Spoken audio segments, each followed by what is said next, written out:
Olá, boa noite a todos. Sejam todos muito bem-vindos a mais uma live aqui da Tríade. Hoje estamos mais uma vez aqui com todos vocês, eu, Márcia, Deia, meninas. Oi, olá, para todo mundo. Então, gente, nós estamos aqui hoje para tratar de um tema que tem nos chamado bastante atenção por conta de muitos problemas que acontecem na vida das pessoas, que nos trazem nos atendimentos, nas mensagens. Poxa, mas por que eu tenho tanto medo disso? Por que eu chego aqui para realizar tal coisa e não consigo fazer, não consigo dar... Por que meu relacionamento, eu faço o melhor que eu posso, mas alguma coisa faz com que não dê certo? E isso tem muito a ver com o nosso tema da live de hoje, que é o mundo real, ou seja, o mundo efetivamente que existe, e o mundo que nós criamos, ou seja, o mundo que nós rotulamos. E para passar para as meninas, para que elas possam começar a falar sobre o nosso tema de hoje, é importante que a gente entenda que tudo, absolutamente tudo que nós pensamos sobre alguma coisa é sempre uma visão parcial daquele assunto. E mais do que isso, é um rótulo que nós colocamos e nós fazemos isso o tempo todo. E está tudo certo, porque isso faz parte do processo. Entretanto, muitos rótulos que nós adotamos como verdades para nós não foram colocados de forma consciente, ou seja, pelo nosso racional. Eles vêm de muito e muito tempo sabotando coisas na nossa vida ou criando realidades na nossa vida a partir de algo que não necessariamente é real, ou seja, a opinião de alguém ou alguma coisa nesse sentido. Mas eu vou deixar para as meninas aprofundarem esse assunto. Eu vou fazer uma primeira pergunta para a Márcia. Márcia, eu queria que tu explicasse um pouquinho, na verdade, para todos nós, como que acontece, assim, de uma forma geral, esse processo onde existe um fato na nossa vida, que não importa quando ele aconteceu, mas que geralmente os mais significativos são na infância. Como é que funciona esse processo, assim, para que as pessoas possam entender de forma simples, para a construção desses rótulos que vão lá na frente nos gerar todos esses resultados que a gente não entende muitas vezes, por que acontece com a gente repetidamente, às vezes até em situações diferentes da nossa vida, né? Respinga no trabalho, na família, nos amigos. Então eu queria que tu falasse um pouquinho sobre isso. Oi pessoal, tudo bom? Bem, normalmente acontecem fatos na nossa infância e que vão determinar no resto da nossa vida. Um exemplo bem comum, a criança está se alimentando e vira comida, vira um líquido e aí se suja a mesa, suja a toalha, suja a sua roupa. E de que forma a mãe ou a pessoa responsável por ela naquele momento faz a interpretação. Muitos simplesmente não dão a mínima, simplesmente virou, trocam a roupa da criança, troca a toalha, troca tudo e vida que segue. Mas tem outra mãe que faz aquele esparro. Tu não presta pra nada, tu virou, olha a sujeira que fez. E como a criança internaliza aquela atitude? Medo, receio. E a partir dali, se vocês pararem para observar, toda vez que ela vai se alimentar, ela acaba virando, derrubando. Ou aquela criança que quebra tudo, por onde passa, vira, quebra, bate. Por quê? Porque em algum momento ela sofreu alguma crítica bem severa e ela entra num estado de medo que toda a atitude dela gera um estrago, e aquilo vai se repetindo e ela recebe a segunda crítica, a terceira e a quarta. Ok, essa criança cresceu. Na vida dela, no dia a dia, qualquer momento em que ela tenha um erro, medo de ser demitida, medo nas relações, nos relacionamentos, ela vai se reportar, consciente ou inconscientemente,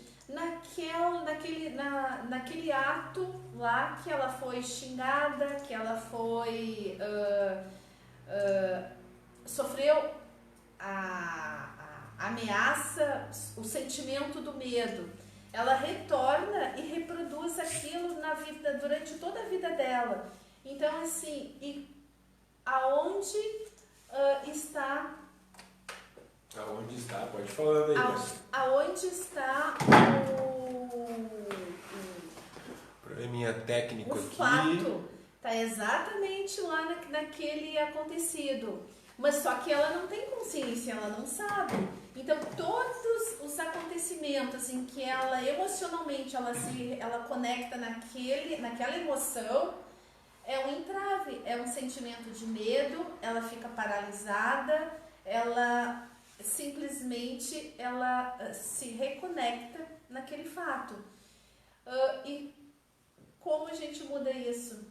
É importante a gente entender, né, Marcinha, também, que antes da gente mudar, é preciso entender que isso é simplesmente uma programação. Ou seja, a gente recebeu, vamos dizer assim, uma ideia, nós permitimos inconscientemente que se programasse e aquilo se torna um padrão de comportamento. E esse padrão de comportamento ele se repete, na maioria das vezes, por óbvio, sem a gente querer, porque a gente sabe que a nossa parte racional, a nossa parte consciente das nossas ações, ela é muito menor do que a nossa parte inconsciente, ou seja, se nós não trazemos à luz, né, ideia? Se a gente não traz isso à tona, acho que é até legal a gente trazer alguns exemplos, também a Márcia trouxe um exemplo como esse da criança. Se a gente não traz isso para o consciente, a gente passa a vida inteira se auto-sabotando em determinadas questões sem entender. E isso vai gerando um sentimento de frustração, um sentimento de ansiedade, que vai criando quadros daí sim, clínicos, patológicos, muitas vezes doenças que se somatizam por conta de situações mal resolvidas que a gente não consegue enxergar. Exatamente. Então, como é importante a nossa observação, né, para nós percebermos por que eu repito várias vezes tal situação. Por que é que o meu mundo, e isso que tu fala as rotulações, né, de um mundo que fica muito mais no mundo que é um mundo como se fosse uma fantasia, uma ilusão, do que realmente o mundo real. Quando acontece algo como a Márcia trouxe lá na infância, eu tenho uma percepção. Eu sou criança, não sei interpretar aquilo. E depois eu viro adulto, talvez eu nem me lembre mais deste fato, mas se eu parar e observar que eu sempre ajo e reajo pelo medo, e é um medo que ficou lá gravado, lá de quando eu era pequeno, por que será que eu sempre ajo e reajo somente pelo medo? Eu não sei por quê. Tá, mas então eu vou buscar me observar. Então, antes que essa situação chegue, ou situações que me causem medo especificamente, eu posso parar e pensar, o que está acontecendo comigo? Como é que está a minha respiração? Observar. Antes de eu chegar numa situação que vai me gerar medo. Porque a gente emite sinais o tempo inteiro de que as coisas, né, isso quando gera medo, mas quando gera angústia, quando gera ansiedade, a gente fica preso nesse mundo, que é o mundo lá, que não é o mundo real, é o mundo daquilo que eu criei conforme as emoções que eu senti. Quando eu fico presa naquilo, eu fui chamada para uma vaga de emprego, uma vaga de trabalho, e eu já começo a ficar ansiosa, eu acho que não vão me chamar, o que vai acontecer, como é que eu vou ter que me comportar, e gera uma série de coisas. Se eu chegar lá e derrubar tudo, se eu for desastrada, como tu trouxeste, Márcia, se eu chegar lá e derrubar tudo, a pessoa vai me entrevistar, então antes disso, eu consigo, já estou ansiosa, não, então só um pouquinho, eu vou parar e vou me observar. E vou ressignificar, e vem que tu disseste, ressignificar aquilo e a situação para poder chegar lá com calma. Cada um funciona de um jeito diferente do outro, né? Eu vou, de repente, buscar um mecanismo que eu possa, assim, estar lá de forma mais tranquila e mostrando tudo aquilo que eu sou, sem ficar preso naquela ilusão que eu criei e naquela ilusão que eu senti e não soube que eu senti e fico sempre reagindo daquela forma. Exato, exatamente. É importante a gente reforçar isso, que tudo aquilo que a gente deu um determinado rótulo, consciente ou inconscientemente, nós podemos mudar esse rótulo. E se eu mudo, né, Márcia, a forma como eu olho para aquela situação, porque assim, o passado a gente não consegue mudar, passou, mas nós conseguimos mudar a percepção que nós temos sobre o passado. Então, por exemplo, uma mesma situação, nós estávamos até conversando antes, uma mesma situação, acho que pode trazer esse exemplo, né, Márcia, de uma pessoa, de um irmão ou de um amigo que passam por uma mesma experiência e têm olhares diferentes. E aquela situação, muitas vezes, para uma pessoa não significou nada ou até gerou algo positivo, transformador, um aprendizado, e para outra pessoa, muitas vezes é uma âncora que foi feita ali, é algo que ficou enraizado de tal maneira que tudo, absolutamente tudo que ela faz depois daquilo, ela remete para aquela situação e aquilo bloqueia ela em todas as suas tomadas de ações, vamos dizer assim, né? Sim, e acaba sendo um gatilho negativo, acaba sendo uma prisão e não uma libertação. Então, assim, ó, tudo depende da forma em que a gente observa um fato, um acontecimento. E isso a gente pode ter essa experiência num cenário, num pôr do sol, por exemplo. Tu coloca várias pessoas e para descreverem aquele pôr do sol. Algumas vão dar um ar romântico, dependendo do estado em que ela se encontra, né? Vai fazer uma poesia romântica naquele pôr do sol. Outros vão simplesmente dizer que é um mero pôr do sol. Outros vão descrever o cenário daquele pôr do sol. Então, assim, ó, depende a emoção que tu coloca naquilo que tu tá vivenciando, sentindo e vendo, é o que vai te ocasionar, vai te aprisionar ou te libertar. Impulsionar tu para prosperidade, para seguir em frente, ou ficar preso naquele acontecimento. É o mesmo fato, é o mesmo acontecimento, mas tudo depende a forma em que a gente observa, sente e vê. Depende da percepção. E o Gui falou algo bem bacana, que é em relação ao medo, sofrimento do passado, né? Então as pessoas ficam dependendo, exatamente isso, dependendo da sua percepção, elas ficam lá aprisionadas no passado, e quando eu fico aprisionado no passado, eu não consigo viver o hoje e consequentemente não consigo criar um futuro diferente. Então eu fico sempre presa lá na dor em que eu vivi, que eu sofri, quando eu já tenho um pouco mais de idade, lembro daquilo, do que aconteceu comigo, e eu não consigo gerar assim novas emoções e muito menos gerir as minhas emoções para uma vida mais equilibrada, para uma vida com mais leveza, com mais fluidez, e assim eu vou me conhecendo, né, o autoconhecimento, tomando responsabilidade sobre a minha vida e as minhas emoções, e eu consigo me libertar. Daí minha vida se torna algo muito melhor, algo diferente, porque eu não estou mais, eu ia dizer uma âncora negativa, eu não estou mais lá naquela situação em que eu me encontrava. Eu aprendi a lidar com isso, vendo que na verdade isso não as situações novas não são ameaças, né? Será que isso é uma ameaça realmente? Ou é algo muito mais da minha cabeça, daquilo que eu penso e das minhas ilusões e do meu mundo imaginário? É real mesmo? Eu me lembro um dia que um cliente nosso trouxe assim, eu vou no banco solicitar um empréstimo para que o meu negócio se amplie cada vez mais. Mas antes de chegar lá, ele já tinha pensado que ele ia chegar, que eles não iam olhar para ele, que eles não iriam fornecer o empréstimo, que o negócio dele por isso não ia dar certo, que a família dele ia ficar, sabe? Criou toda uma história dentro da cabeça dele, que só está ali, dentro da cabeça dele, e conforme aquilo que ele viveu, e nada daquilo era real, não era real, era só uma história baseada em todos os nãos que ele ouviu, em tudo aquilo que ele viveu no passado, então ele fica preso lá.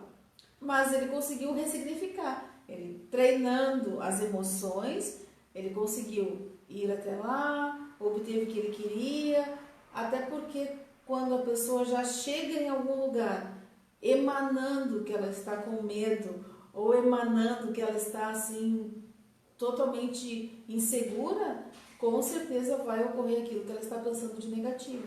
E o mesmo exemplo vale para o futuro. Sim. Quando tu fixa em algo que ainda não aconteceu, não tem a mínima possibilidade, mas tu já cria todo o cenário, tu já dá o fim, o início, o meio e o fim de algo que ainda nem aconteceu.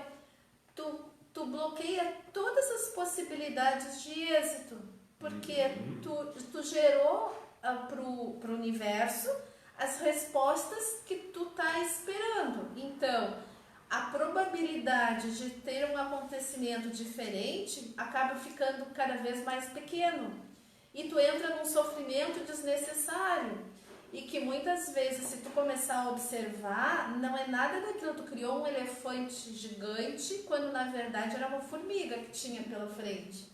Sempre lembrando que tudo aquilo que a gente foca expande, cresce. Ou seja, se eu colocar o foco no problema, se eu colocar o foco na dificuldade, se eu colocar o foco numa coisa que não existe, eu estou literalmente criando, alimentando aquela questão. E isso vai determinar o resultado que eu vou ter lá na frente. E fazendo o caminho inverso, por exemplo, vamos entender como é que funciona. Eu estou tendo um mesmo resultado, ou um resultado muito semelhante numa determinada área da minha vida. Por exemplo, nos meus negócios. Poxa, eu estou sempre batendo na trave.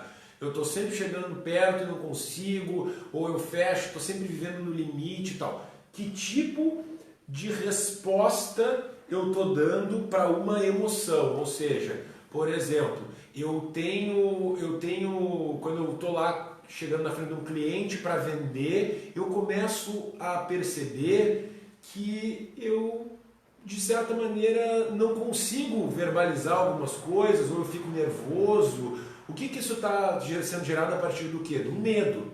Tá, ok, mas eu tenho medo. Mas medo do quê? Bom, talvez tenha acontecido alguma situação na minha vida que eu tenha colocado um rótulo, ou que eu tenha sido introjetado aquilo ali quando era criança, de que, por exemplo, errar, como a Márcia trouxe antes, errar era ruim. Então, todas as vezes que eu estou muito perto de acontecer alguma coisa positiva, o que eu consigo enxergar? Eu só enxergo o erro. Eu só enxergo aquela possibilidade do erro que muitas vezes não tem nada a ver com a realidade. E a gente conhece muitas pessoas que inúmeras possibilidades passam na frente delas o tempo todo, que elas nos dizem, tá, mas então por que tu não vai lá e, poxa, e faz? Por que tu não vai lá e conversa? Por que tu não vai lá e resolve? Ah, mas eu tenho medo. A pessoa mesmo sabe o medo, mas não sabe de onde vem. Então esse exercício da gente começar a dar uns passos para trás e se perguntar algumas coisas, né, ele é muito importante, porque para a gente não ficar achando que o problema é do outro, que é do meu chefe, que é da minha esposa ou do meu esposo, que é do meu filho. O problema, a situação a ser resolvida, ela está sempre dentro de cada um de nós. E eu escolho, eu determino a forma como eu percebo cada situação. Isso é treino. Ou seja, a velha e boa história. Tem um copo com metade d'água. O que tu enxerga? Do lado meio vazio ou lado meio cheio? Parece uma coisa simples, mas é exatamente isso. Tem pessoas que estão sempre olhando o lado meio cheio. Thomas Edison, inventor da lâmpada incandescente, já dei esse exemplo aqui outras vezes, mas não custa repetir. Errou 10.000 vezes antes de chegar até o resultado do seu experimento. E o que ele dizia? Eu encontrei 10.000 maneiras diferentes de chegar até o meu resultado. Ou seja, ele não enxergava os 10.000 erros dele como erros, ele enxergava como aprendizado, como possibilidade de crescimento para que ele pudesse chegar. Por quê? Porque ele tinha um propósito forte, ele sabia o que ele queria, ele determinou que ele ia chegar até aquele resultado, e tudo que acontecesse no caminho era simplesmente uma forma de aprendizado para que ele chegasse até lá. Algumas curvas de aprendizado são maiores do que outras, às vezes a gente tem que errar algumas vezes a mais, mas não tem problema. O importante é o sentimento, a emoção, né, Márcia, que tu trouxe, que está vinculada com aquilo ali, é como eu enxergo aquilo acontecendo, né? Sim, precisamos mandar uns alô. Vamos lá, vamos mandar um beijo pra galera aí. Karen de Alvorada, Oh. Beijão, Karen. Iracema lá de Salvador, nossa amiga de Salvador, querida, ela contatou conosco, que a gente está fazendo um trabalho bem legal com ela. Beijo para Salvador, Iracema, beijo. Edilane, Leia, Luciano Alves, Opa. Amigo de bastante tempo, De Batistella, Rogério lá da Chapada Diamantina, Chambala assistindo, Selma, os gêmeos estão assistindo e a Dani. Beijo pros gêmeos também. Beijo pros gêmeos para Dani. Roseni, Claudine, Monerri. Acho que eu não esqueci de ninguém. Acho que não esqueci de ninguém. Iracema já falei. Daqui a pouco a gente dá mais um beijo também, mais uns abraços. Esqueci, Liz Souza também. Um beijo pra Liz. Beijo pra Liz. E se alguém achar interessante, é só compartilhar. Se fizer sentido para alguém que vocês percebam que estejam nessa situação. Isso é importante dizer que todas as nossas lives ficam disponíveis aqui na página, ficam também nos stories do nosso Instagram, então a gente vai compartilhando e vai trazendo.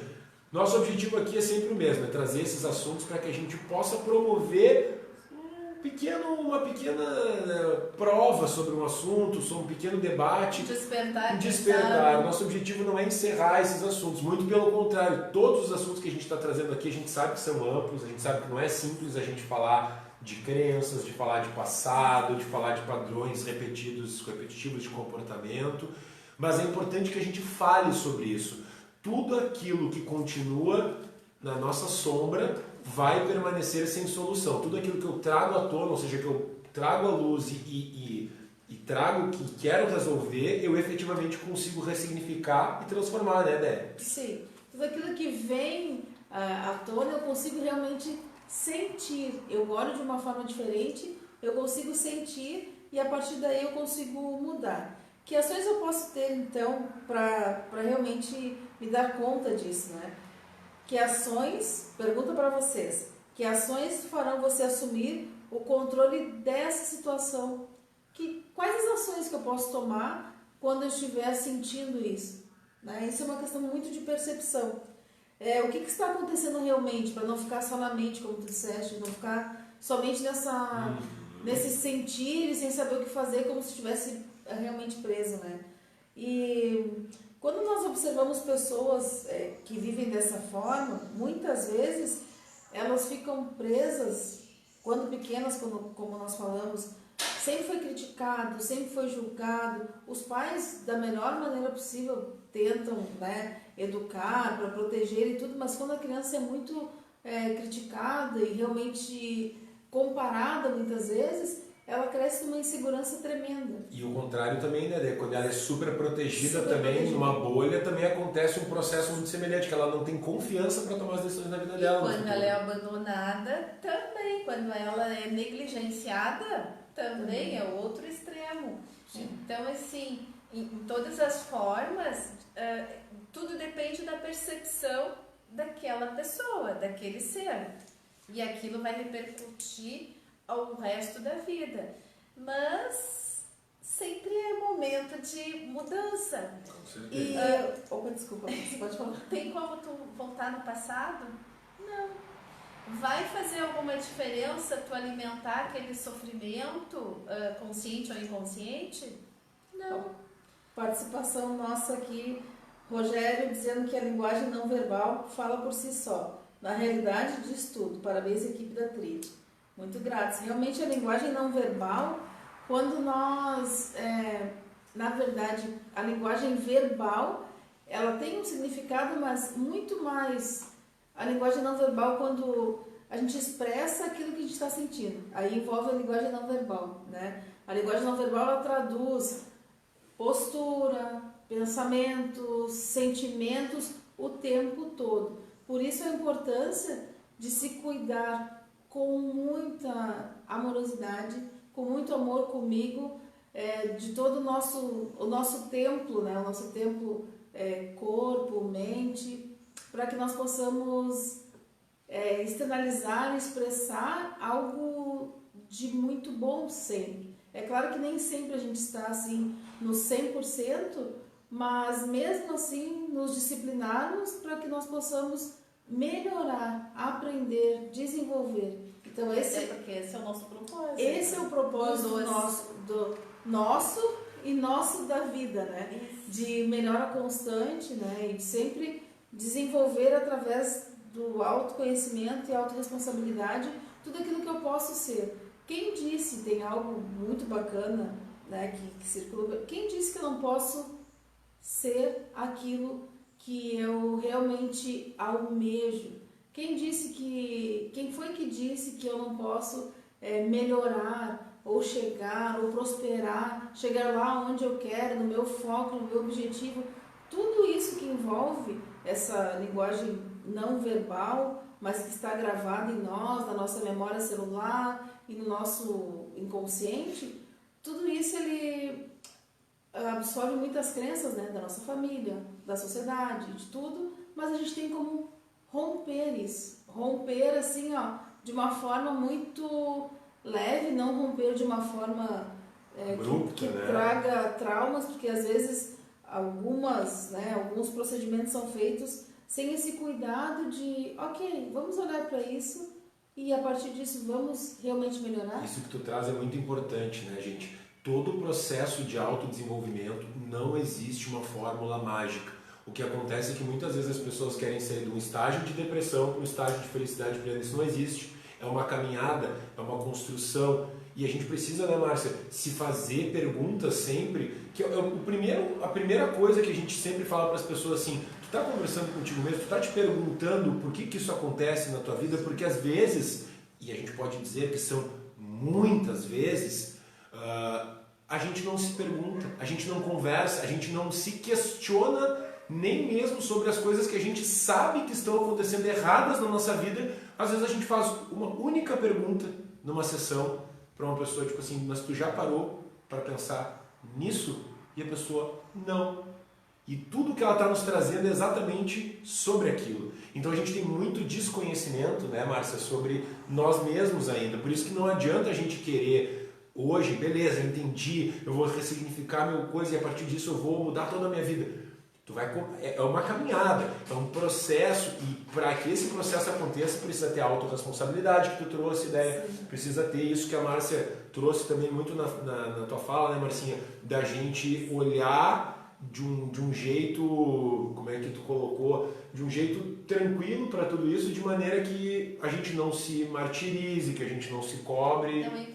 Não entra em sofrimento, perfeito. Essa era a palavra que eu estava, entra em sofrimento. Vamos mandar um beijão lá para a Jussara Esteves, a Nani lá de Camaçari, para o Luiz Genuíno também, obrigada, Cladias, Carlos, Luanda, São Leopoldo, o pessoal da Rádio Esteio News, um abração, botou lá gente bonita. Oi Anderson, tudo bom?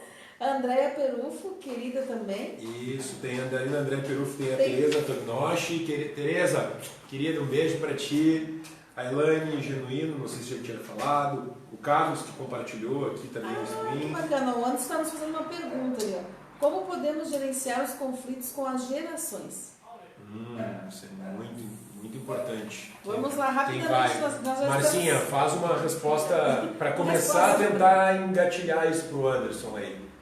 Anderson, um abraço para ti, querido. Saudades. Nas gerações são costumes, aprendizados diferentes. E como é que tu minimiza essas divergências? Primeiro, aceitando. Quando tu aceita sem julgamento, tu não polemiza, tu simplesmente harmoniza.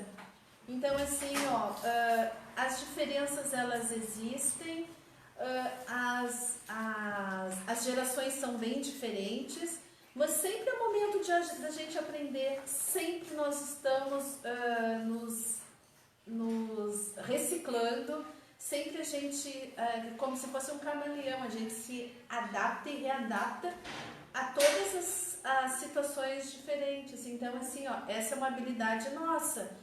Então, e quando tu tira a crítica e o julgamento, a relação ela fica harmônica. E assim, uma coisa bem interessante é para a gente exercitar a empatia, ou seja, eu saí daquele meu lugar de fala, daqui a pouco eu sou o pai, ele é o filho, e a gente se colocar, tentar modular um lugar de fala onde a gente consiga se encontrar, porque enquanto eu estou falando aqui e a pessoa está falando aqui, a gente não tem sintonia. A gente precisa achar um jeito e um equilíbrio aonde ambas as partes vão ter que se modular, porque o que a gente geralmente quer é que as pessoas nos escutem do nosso lugar de fala, do nosso jeito de entender o mundo, e por isso que é importante a gente entender essa questão do rótulo, ou seja, ele é meu pai, eu sou filho, e por isso ele fala e eu obedeço, né? Ou ele, poxa, ele é meu pai, ele tinha que me escutar, mas ele só quer mandar. Então a gente sempre fica olhando do nosso lugar de fala. Daqui a pouco, se você sentar, seja uma pessoa que for, com o seu chefe, com a sua esposa ou com o seu esposo, com o seu filho, com a sua filha, e se colocar num lugar onde ambos estão abertos para o diálogo, para o crescimento, e querem construir uma relação e não simplesmente impô-la, a gente consegue pouco a pouco construir uma relação verdadeira e que ambos vão crescer dentro desse lugar de fala e não simplesmente um como professor e o outro como aprendiz, porque somos todos aprendizes. E principalmente nas relações pais e filhos, que existem essas desarmonias, mesmo com toda essa desarmonia, ela existe em nome do amor. Porque cada um com a sua história, com a sua ignorância ou com o seu conhecimento ou desconhecimento, qual é o grande medo de um pai? É que o filho não dê certo na vida, não seja próspero, não seja feliz e não seja realizado. Às vezes, a forma desse pai se expressar não tem harmonia com a do filho, mas o sentimento que prevalece é o do bem-querer, é o do medo, do insucesso, só que eles estão desalinhados. Quando os dois se alinham, quando os dois se harmonizam, independente da bagagem de qualquer um, os dois conseguem viver em harmonia, na paz, com amor. E é importante, para complementar, assim, o quanto nós podemos crescer quando nós conseguimos olhar a história dos nossos ancestrais, honrar a história que eles passaram, porque nós estávamos falando nisso agora há pouco, o mundo lá dos nossos traumas não existe mais, já passou. E o mundo também em que eles viveram era totalmente diferente desse mundo de agora.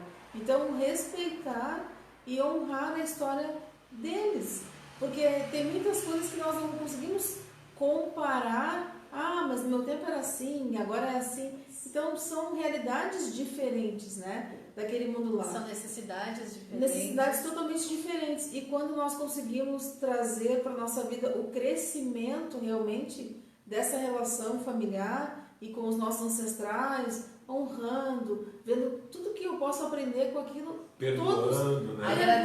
agradecendo, são oportunidades únicas que muitas vezes só agora, como esse período que nós estamos passando aqui, é que as pessoas se dão conta como era bom conviver com os meus avós, com os meus pais. Eu queria tanto estar lá, tem assim, lembranças de coisas boas que se faziam juntas e que muitas vezes em alguma discussão, alguma desarmonia, em que eu faço querer prevalecer a minha vontade ao invés da tua, eu perco a oportunidade muito grande de crescimento, de aprendizado e de prática do amor com a minha família. Perfeito, acho que dessa fala aí, acho que a gente pode encerrar hoje. Respondemos, Anderson. E assim, gente, a gente sempre deixa claro para vocês que se ficou alguma coisa que eventualmente vocês não se sentiram daqui a pouco confortáveis para colocar aqui, né, nas perguntas, nos mandem no privado, tanto no Face quanto no Instagram, no nosso WhatsApp, que a Dé vai passar agora novamente, que é o nosso WhatsApp 51995723821. Eu quero falar uma coisinha antes só. Até duas. Bem rapidinho, que o assunto tá bom. É que nós temos casos assim que vêm até nós, então, de famílias que brigam, principalmente, porque agora é uma questão muito pontual, principalmente por causa de política. Já tivemos casos de famílias que se separaram em momentos, nas últimas eleições, né? Se separaram e depois de algum tempo, meses ali de campanha, um dos familiares adoeceu e veio a falecer, e a pessoa nos trouxe que pena que isso aconteceu, eu não pude pedir desculpa, eu não pude ressignificar o porquê da posição política dos meus familiares. Então, como é importante a gente saber olhar a visão do outro sem ter que prevalecer a minha opinião sobre a sua. Cada um tem uma história, uma experiência, né? Então vamos utilizar o respeito acima de tudo. Não, e até porque família não é adversário, família é família. E existe uma frase que eu uso muito: família é lugar de perdão. Se a gente dentro da nossa própria casa não aprender a se tolerar, se respeitar, se perdoar, realmente a gente lá fora vai simplesmente replicar essas coisas que nós vemos dentro de casa. Então vamos treinar dentro da nossa casa, já que é o momento que nós estamos mais juntos, né? Sim. Praticar tudo isso que a gente falou aqui agora. E com certeza, né, esse assunto ainda rende muito pano para manga. Então a gente agradece muito a todos vocês Obrigada. que viram essa live, que passaram por aqui, vocês que vão ver a live depois, né, aqui nos nossos stories do Insta ou no nosso Facebook. Muita gratidão a todo mundo que participou, que mandou, né, que entrou na live. Se a gente esqueceu de falar de alguém o nome, sintam-se agraciados e abraçados, tá? Porque às vezes passa batido mesmo, mas muito, muito, muito obrigado a todos vocês. Esperamos vocês na próxima semana e como a gente sempre diz. Esquecemos de uma coisa importantíssima. Dica! De falar das campanhas, para quem quiser ajudar. Muito legal, gente. Perfeito, né? Que bom que tu lembrasse. Nós estamos encampando aí junto com a Casa do Jardim, uma entidade da qual nós participamos, né, de forma voluntária. Uma campanha do alimento, que nós já estamos na terceira fase dessa campanha de alimentos. Nós já arrecadamos aí mais de 7 toneladas nas últimas etapas aí da campanha. Estamos indo agora para mais uma etapa de compras até o final desse mês agora, né, até o dia 30. Então, assim, se você tem interesse, se você está procurando uma forma de ajudar alguém e não sabe como, a Casa do Jardim está arrecadando recursos para fazer compra de mantimentos, de alimentos para essas entidades. São todas entidades muito sérias, muito comprometidas, são centenas de famílias beneficiadas de várias regiões de alta vulnerabilidade de Porto Alegre e fora de Porto Alegre. Então, se você quer ajudar, você pode entrar lá no Facebook, da Casa do Jardim, tá lá, Casa do Jardim 2020/21. Você pode entrar lá tem todas as informações para você poder doar. Né? Quem está aqui na nossa live, se vocês quiserem, a gente pode também postar aqui a imagem, aqui nos nossos comentários do Facebook, né? Do Instagram a gente não consegue, mas entra lá no Facebook da Casa do Jardim, tá? Ou no site da Casa do Jardim, www.casadojardim.com.br, e lá tem as informações, procura ali na campanha do alimento. Se você tiver também roupas de criança, cobertores, roupas que também não sejam de crianças, calçados, a Casa do Jardim, todas as terças e quartas-feiras, da 1 às 17 horas, só é expedido interno, a casa está fechada, mas para receber doações, então você pode chegar lá e fazer a sua doação, né? Então todas as informações podem ser obtidas ali no site, tem o telefone da casa, o Facebook. Então é mais uma forma da gente contribuir com quem nesse momento está numa situação um pouquinho mais delicada do que o que a gente está, tá certo? Gente, muita gratidão, muito obrigado, uma excelente semana. Beijão, Santa Cruz, Jaqueline Tiche, Esteia, Grégora Quântica, Adriana, Adri, nossa parceira de trabalho. Boa, beijo, Rose Adri. Wessner também. Beijão, obrigada, viu? Beijo, Tá, gratidão. gente? Uma gratidão para vocês, muito obrigado e nos vemos Até quarta que vem. até quarta que vem. Até mais.